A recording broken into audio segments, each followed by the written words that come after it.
Hello YouTube, this is Dexter Nolan here with a brand new deck profile. Today I'll be bringing you YangZings, which I really enjoy playing and have had a lot of luck with. With Chaofan coming to the TCG too soon, I think it's never been a better time to show this deck off. Really good deck, it's going to get so much better, and the Necros matchup is going to be insane. Not to mention the previously horrible to play Shadow matchup is going to be so much better. So let's get straight into the deck profile. I'm going to be running 3 Jiaotu. Jiaotu is the playmaker of the deck, so there's no questions why he's at 3. 2 Chewin. 3 is a little cloggy. 1 just seems a little too few. Great card, you want to run him at 2. They're all the tuners that I run that are YangZing. I do run 1 Mask Chameleon as well. 1 Taudi. Taudi's just there because he's important for Chaofan Jiaotu plays with Bian for the Necros matchup. Other than that, he's not really that useful, but 2,200 attack, good for getting over Wind, I guess. 3 Swanny. Swanny is a great card. It's mainly there because of the level. I mean, the 500 attack isn't all that important, but I guess it makes Goyo get over a few extra things if that's what you're going for. 3 Bian, same, indestructible by battle, but this doesn't really come into play unless it's used with Arclight, and at that stage it's not really that important, I guess.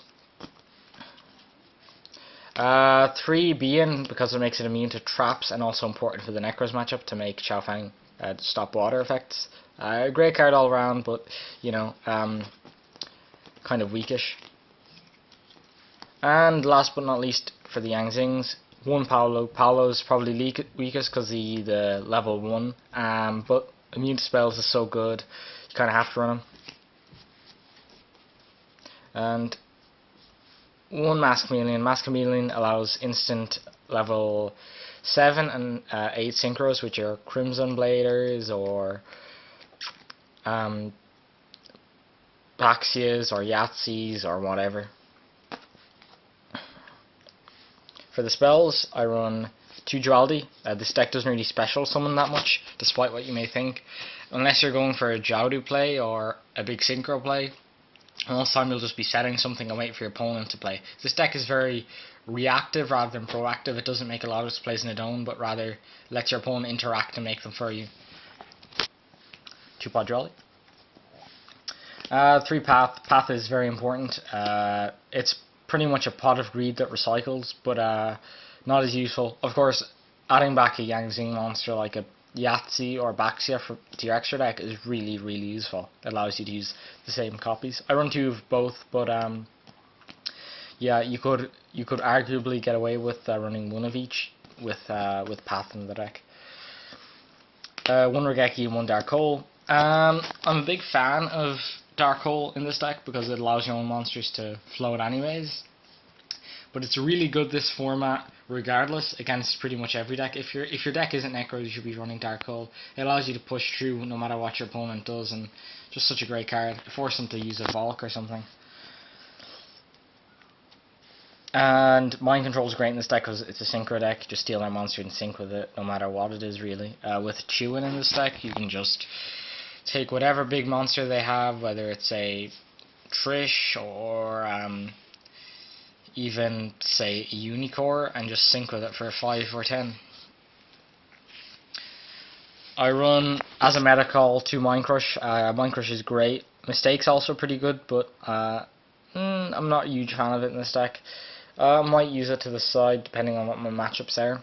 But yeah, 2 Mind Crushes just to knock your opponent's cards out of their hand, especially good against Necros.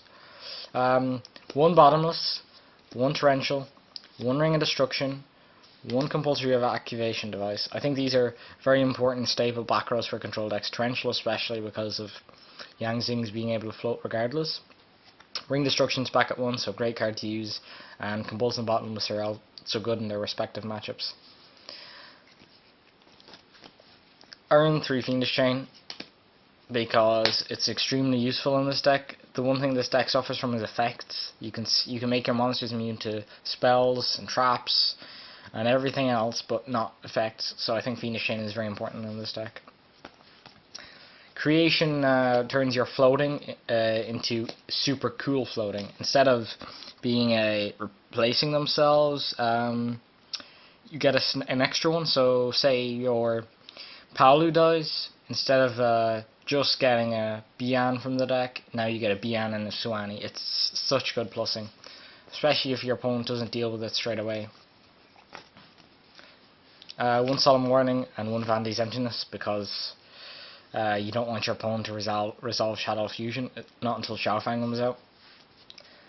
And last but not least, one Skill Drain, which was unfortunately hit on the ban list. Rest in peace.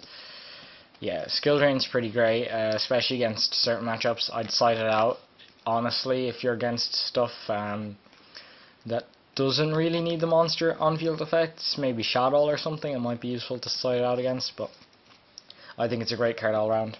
And last but not least, we have our extra deck. This is a very important part of the deck, because it's so much harder to decide what goes in here than what goes in your main deck, because you've not an awful lot of space with this deck being able to push out so many different levels and so many of them per duel. One Star Eater for 11-11, and one Leo for level 10, and one Mistworm for level 9. These are the one-of ones, because you don't often go into these levels, but when you do, it's these are probably the best choices. Star Eater and Leo definitely, and there's not much else with Trishula Band to use except for Mistworm. For our 8s, we want run Crimson Blader and 2 Baxia. We have to run 2 Baxia in this deck, because it's probably the best 8 that this deck can make, and well, Stardust just really isn't as good as Crimson Blader, I don't think, especially when you resolve Crimson Blader's effect. It can often hurt an awful lot of decks. It can hurt Necros, it can hurt Shadow, it can even hurt Cleese, I think. So yeah, those are my 8s. And for our 7s, we run 2 Yahtzee and a Black Rose. Same reason as 2 Baxia. Double Yahtzee is very important, because it gets the most out of this deck. Baxia and Yahtzee are even used in other decks because of how good they are, but in this deck they're so much better than they are in those other decks. So yeah, 2 of each. And Black Rose, for my last spot there was a lot of choices, but I think Black Rose is probably the best, because otherwise you just go into Yahtzee unless you want your opponent's field nuked. And for 6s, I run Simuth and Goyo. There wasn't much choice here, but yeah, Goyo was just like the shoe-in, and the other one was kind of up to me. But to think of all those times where there's an opponent has something on the field, whether it's the Ninja Lock or some other really painful thing to deal with, Simuth just deals with it. If it's something that just can't be destroyed or can't be targeted or something like that, then Simuth is just your out to that kind of shit. For 5s, I run Catastor and Armades. There wasn't really much else to choose. I mean, there's stuff like Hyper Librarian and Junk Synchron and that kind of shit, or Junk Warrior, but like it doesn't really do anything, because neither of those cards are very good in any decks outside the specific decks tailor-made for them. So yeah, and I mean, with Hyper Librarian, sure you synchro on this deck a lot, but you don't synchro like 2 or 3 times per turn to really get that investment out of it. So yeah, Catastor and Armades, simply because this doesn't target, so it can often be really useful, and this is just stops stuff like hands and whatnot from going off. And last but not least, we got our 4 spots.